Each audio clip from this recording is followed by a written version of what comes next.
Theresa May has vowed to make it as easy as possible for EU citizens to remain in the UK after Brexit ahead of a key summit of European leaders. In a Facebook post, the Prime Minister insisted the application process for settled status would be streamlined and the cost as low as possible. She said representatives of EU citizens will sit on a user group which will iron out any problems in the system.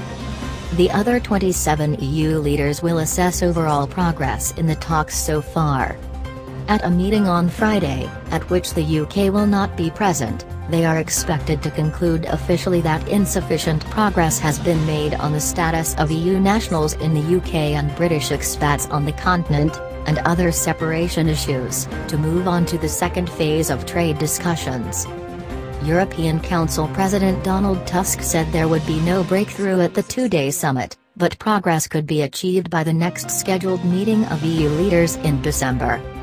Before leaving for Brussels, Mrs May used her Facebook post to offer further assurances to the 3 million or so nationals of other EU countries living in the UK and uncertain about their future after Brexit.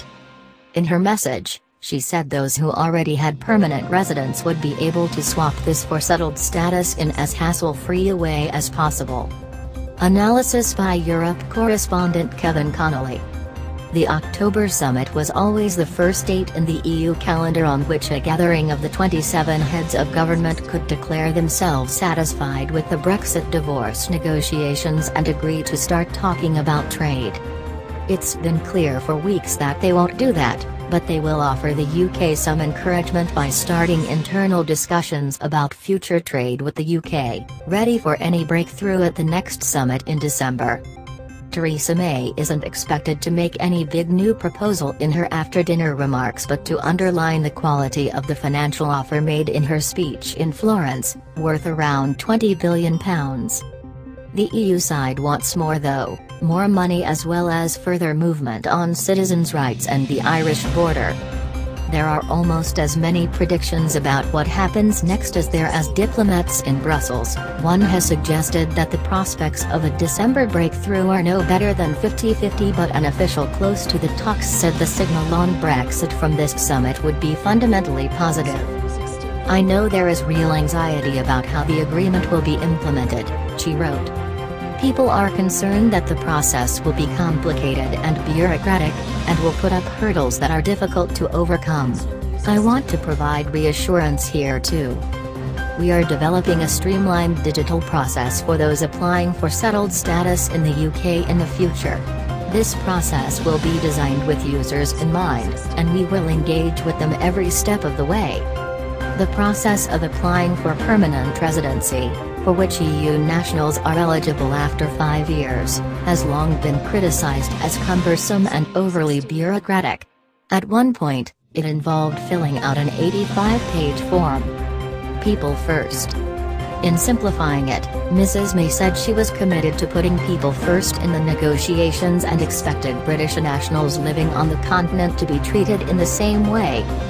I know both sides will consider each other's proposals with an open mind and with flexibility and creativity on both sides. I am confident we can conclude discussions on citizens' rights in the coming weeks.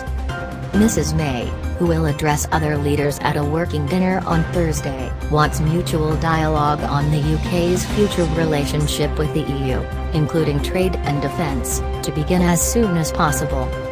But Mr Tusk is expected to propose to the 27 EU leaders that they begin talks amongst themselves about Britain's future relationship with the EU, when it leaves the bloc in March 2019.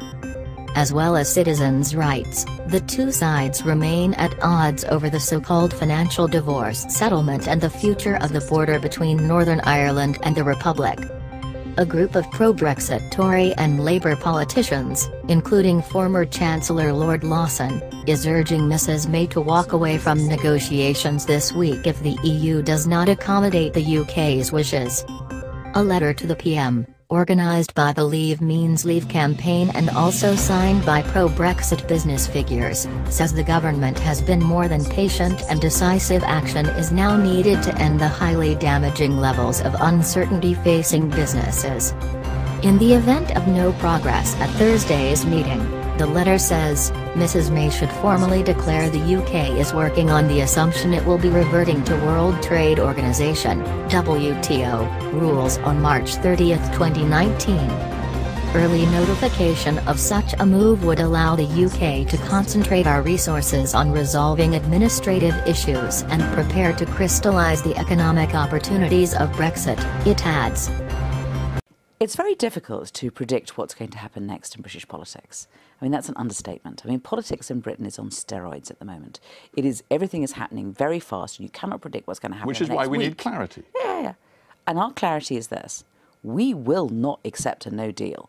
We will not drive off a cliff. We will not let them.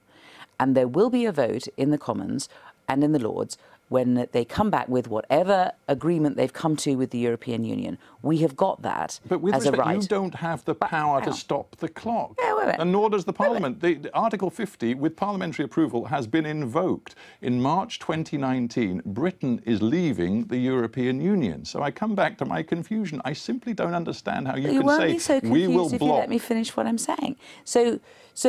We have a power, and it will be a meaningful vote, and it will be, I think we're expecting it to be 3, 4, 5 months before we eventually leave.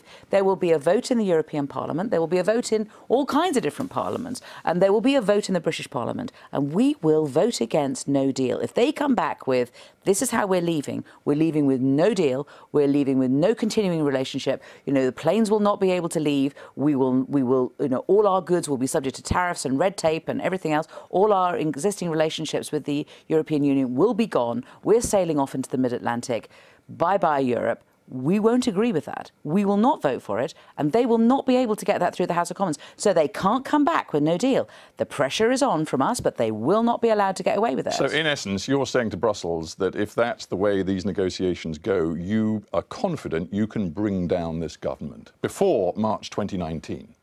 We will not let them get away with no deal, and the consequences will be felt. We'll see what happens then. But, Theresa May can't pretend that we have not been clear throughout.